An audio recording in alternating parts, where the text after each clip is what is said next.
conclude the meeting with a valedictory session. And for this, we'll invite Mr. Rahul Mehta, founder, Mehta Family Foundation. Please be seated on the desk. Please, sir.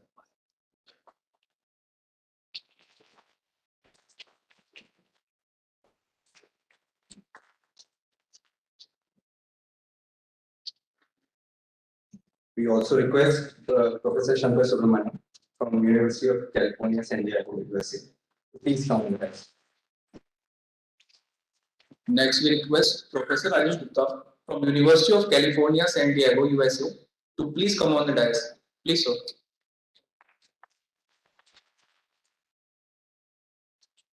Further, we request Professor Noel Buckley from University of Oxford, UK, to take the seat on the dais. Please, sir. We also request Professor Anand Grama from University of Purdue to please come on the dais.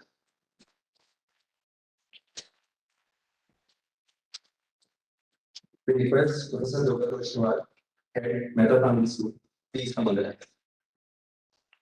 Also, we request Professor MFS Ghosh, chair School Research Committee, to take the seat on the desk.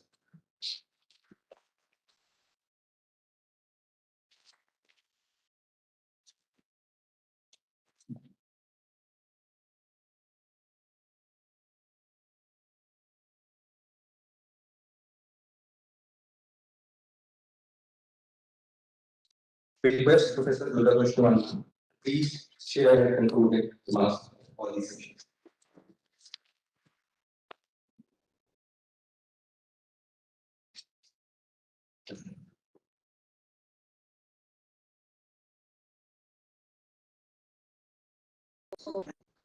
Good evening to one and all. It's a pleasure now to be talking about concluding this very fruitful and very excitingly technical session. So we had a variety of talks ranging from hybridization or use of big data and how it affects AI. Then we had sessions in which we discussed using deep learning and how it could be used for neurodegenerative cellular phenotypes. We talked about different connected cyber-physical systems, and of course, lastly, we had this matrix decompositions and its applications. And they were all a variety of topics and very interesting, insightful sessions were there. Coming to the end, I'd like to say that hopefully all the participants would have really benefited. And also from the side of Mehta Family School, I'd like to thank all the dignitaries on the dais, Mr. Rahul Mehta, Professor Anant Gram, Professor Shankar Subramanian, Professor Noel Buckley, and Professor Rajesh Gupta, and Professor Indrajit Ghosh, and all other faculty, faculty colleagues, students, staff, and so on and so forth. So I think I'll not take much time, and I just like to thank you all also for being here. Thank you.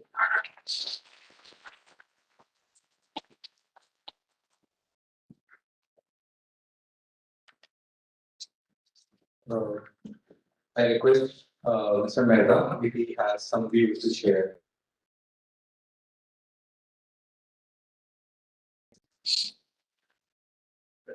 Now, first of all, I hope all of you enjoyed. I mean, I think the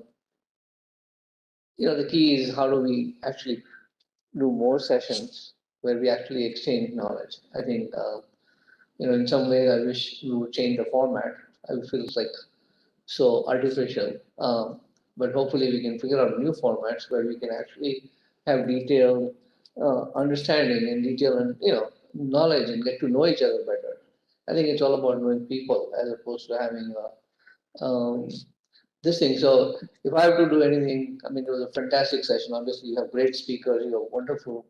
The amount of energy that Durga has put in, the amount of energy everybody at IIT Roorkee has put in, has been phenomenal.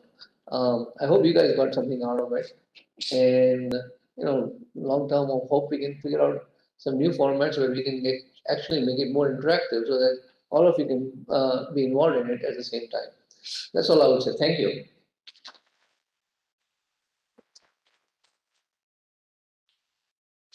Thank you, sir. Now, if all the experts, if any of the experts have any views to share towards end of the session, and marking as a like words they want to share with the crowd.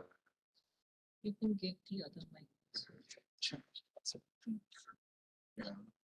Any inputs for IT local? I just would like to thank Durga for organizing this, and thank you very much. Dr. Toshniwal, I should have said. No, that's nice. And I just want to say that we heard a number of students yesterday about the projects. They're all very exciting. I divided them into, from the faculty discussions into optimization domains, application to geo, and applications to finance, and applications to other domains. So it's really exciting to see this. I urge you to, really be focused on looking at, innovative ways of using learning methods for solving the exciting problems. I was asked by students yesterday to make some notes on kinds of things that would be helpful. We are in an era of big data. Measurements are really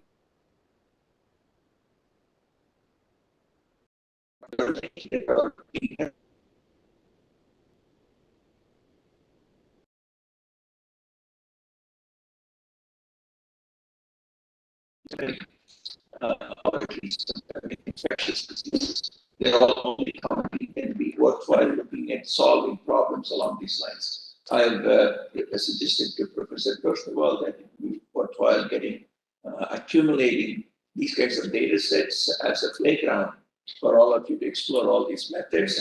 And in fact, on top of this, having this playground of methods, if you also have these different modules, computation modules or workflows that can be made available, that will give you an opportunity to, start from day one playing with this data and coming up with, knowing what everybody else knows about the data, but coming up with entirely new ways of thinking about the data, like Professor Grama pointed out. I see this would be really useful to do those things for you. So my recommendation is to strongly urge you to think about these things in this context.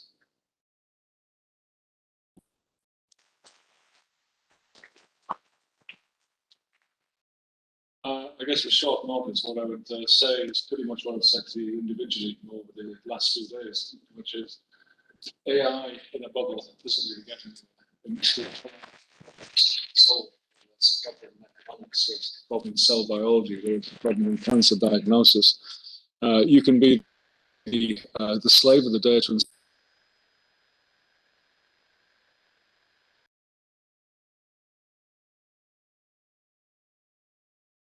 have a conceptual view of the world, the real world problem that you're solving. Even if you're not going to become like a world professional economist or a clinician for that matter, work with these people, understand the problem you're operating on.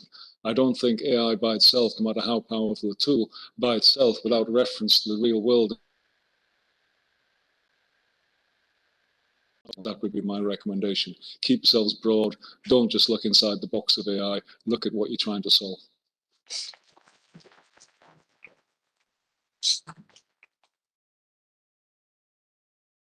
So data science and AI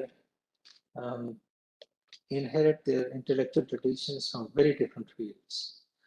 You have very precise mathematical descriptions and linear algebra, metrics work that Professor Rama talked about, to completely experimental ones. But with that intersection, a totally new culture is emerging in data science that I'm beginning to see in our students and the faculty who are doing research in the area. And that is, if you look at the traditional way of understanding subjects, you can pick up any class, you can divide into 2 kinds of knowledge pieces you get. One is the knowledge of something, and the other is practical side of it, or skill. So you learn about automata theory and you learn about programming. One is knowledge and the other is a skill. And what data science is doing now is adding a third dimension to the learning, and that is awareness. And I think the awareness is a part that runs through all courses, all work. And the awareness could be about significance.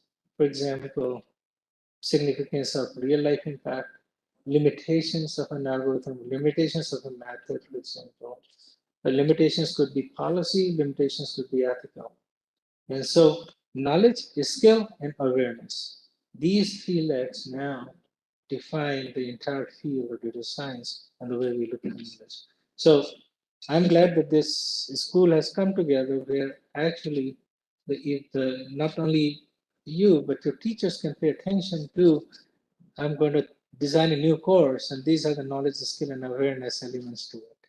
So I think that's definitely a very important consideration with respect to how you learn the subject.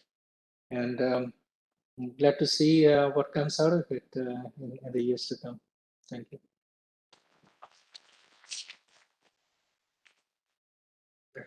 I'll just add a brief sentence to all of the wonderful things my distinguished colleagues have said. Just more broadly, I would urge us to keep a focus on two things: excellence and impact.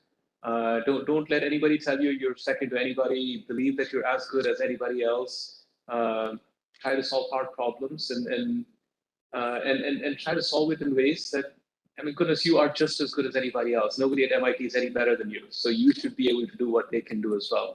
Yes, you probably have some constraints, but you know what? We can fight through that. And the other thing is, don't think of the outcome of your thesis or your degree as a bunch of papers that nobody's going to read. That makes no difference. I mean, if somebody writes a paper that nobody reads, it makes no difference. It doesn't accomplish anything. Make sure everything that you do is focused on making a positive change, having an impact, and excelling. And I think as you start, I hope these are your guiding principles that you're seeking excellence. Thank you.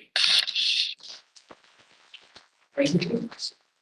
Now I request Professor Indrajit Kaur to propose the vote of thanks.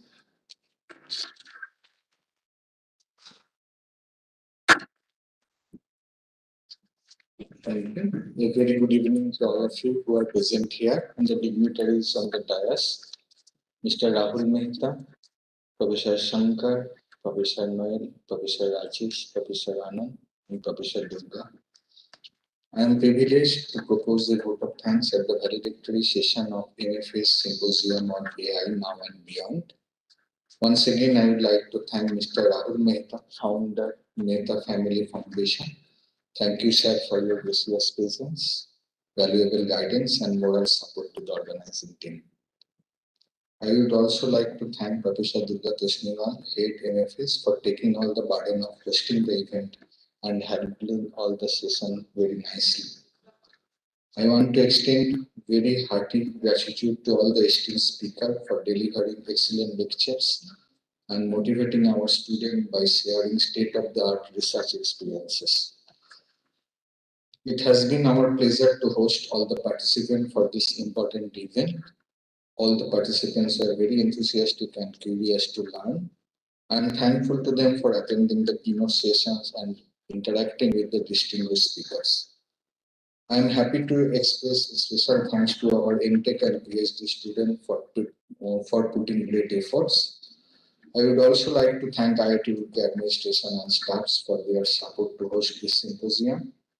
Finally, I would like to thank all the session chairs and my other colleagues from MFS for making this event a grand success. Thank you.